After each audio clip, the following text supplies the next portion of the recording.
Привет, друзья! Сегодня четверг, обновились капы адского реликвария, можно снова убивать монстров и очищать от них санктуарий. Но я хочу поговорить не об этом, а о интересной функции, которую я изучил после последнего обновления. Она появилась в игре Diablo Immortal.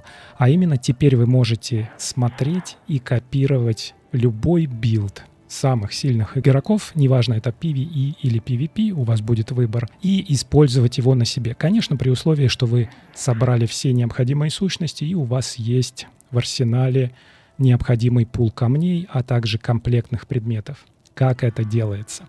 Мы войдем в игру, в Вестмарше перейдем к замене, где у нас передача сущностей, но давайте я расскажу, как это происходило раньше. Конечно, я играю после небольшого перерыва, и вот раньше, чтобы посмотреть, на каких же билдах играют самые сильные игроки, мы заходили в рейтинговые таблицы, выбирали событие, в котором этот игрок максимально силен. Ну, например, это поле боя мастера, да, потому что все стремятся получить самый лучший PvP-билд, чтобы дамажить всех, выносить и быть самым сильным против других игроков.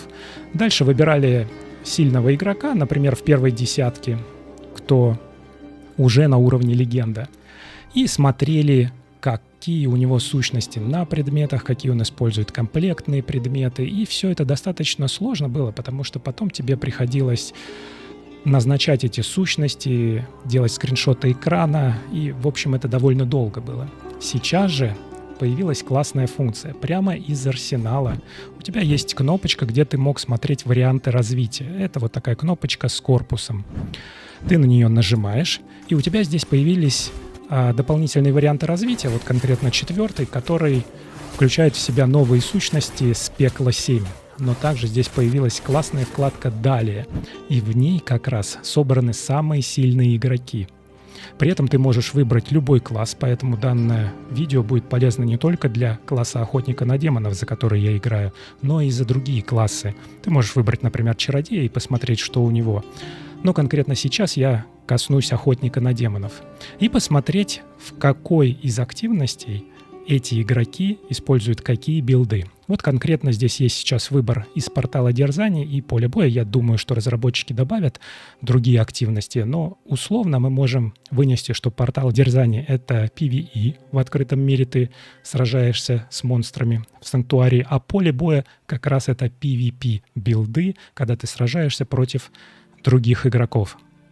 И что тут, ребят, интересно, что, например, вот один из самых сильных игроков использует билд, который практически копирует мой, за исключением легендарных самоцветов и комплектных зеленых предметов. Мы можем посмотреть, что этот игрок, какой он использует основные умения, какие легендарные снаряжения и сущности на нем стоят, какие легендарные самоцветы, какие комплектные предметы и какую ветку совершенствования. И что интересно, ты сразу же видишь, что из этого есть у тебя, и сможешь ли ты полностью скопировать этот билд. Если ты не сможешь, тебе просто нужно будет необходимые легендарные, например, самоцветы или дополнительное снаряжение, комплектные предметы нафармить. И интересно, да, что одни из самых сильных игроков используют тот билд, который полгода назад был самый дамажный для охотника на демонов, и, несмотря на выход большого количества новых сущностей, до сих пор остается очень актуальным, и самые сильные игроки на сервере играют с этим билдом. Но интересно будет посмотреть, например, самых сильных игроков именно в PvP, на поле боя. И что мы видим? Что самый сильный игрок Скобис 4, например, да, совсем недавно обновился этот рейтинг, вот один день назад, и мы видим, что у него абсолютно такой же билд, как у меня, но немножечко другой выбор камней. Всего 2 камня у меня пересекаются. Практически все охотники на демонов и даже другие классы используют желание Витху, потому что именно этот комплектный предмет увеличивает действие положительных эффектов на 30%. То есть все, что положительное влияет на героя, время действия каких-то эффектов, оно увеличивается на 30%, которые именно оказывают положительный эффект. И какую он использует ветку совершенствования. Но мне интересно будет, например, выбрать игрока, который имеет Да блин, практически все используют билд, очень похожий на тот, что я использую в PvE, самый домашний. Вот интересно, смотрите, например, QB использует билд, который отличается от моего. У нее здесь в умениях есть выстрел из арбалета и дымовая завеса, а также легендарное снаряжение совершенно с другими сущностями. Можно будет посмотреть на них вот так внимательно. Вот такие она использует легендарные самоцветы, но это достаточно сильный игрок на 18 месте.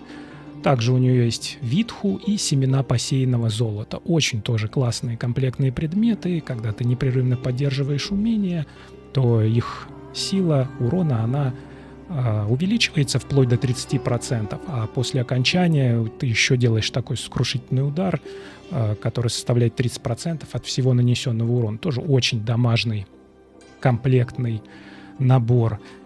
Давайте попробуем сохранить этот выбор и посмотреть, как он отразится на моем билде. Сохраняем выбор, и у нас выскакивает окошко, при котором мы можем выбрать, что именно мы хотим перенести. Скиллы, легендарную экипировку, умение совершенствования, видимо, ветку совершенствования, легендарные камни и снаряжение из комплекта. Понятно, что эти предметы у меня не будут полностью перенесены, потому что у меня просто не хватает необходимых комплектных предметов. И мы оставим вот эти 3 галочки, то есть мы переносим скиллы, легендарную экипировку и умение совершенствования. И посмотрим, что у нас будет. Смотрите, мой герой, получается, полностью изменил этот билд. Как это посмотреть? Да, действительно, у меня теперь есть дымовая завеса, у меня есть обстрел, у меня есть еще пару умений. И посмотреть это сразу же можно с заминой, изменить сущности на конкретные предметы, изучить их, а также назначить в умениях конкретное умение на нужные клавиши, на котором ты привык играть. Очень интересная тема. Я думаю, что ее нужно дальше тестировать. А что вы, кстати, думаете, ребят? Будете ли пользоваться такой функцией, или вам все же интересно посмотреть разбор конкретного билда и почему его выбирают игроки? Например, почему я выбрал именно тот самый популярный билд для охотника на демонов? Напишите в комментариях, а мы с вами увидимся в следующем видео.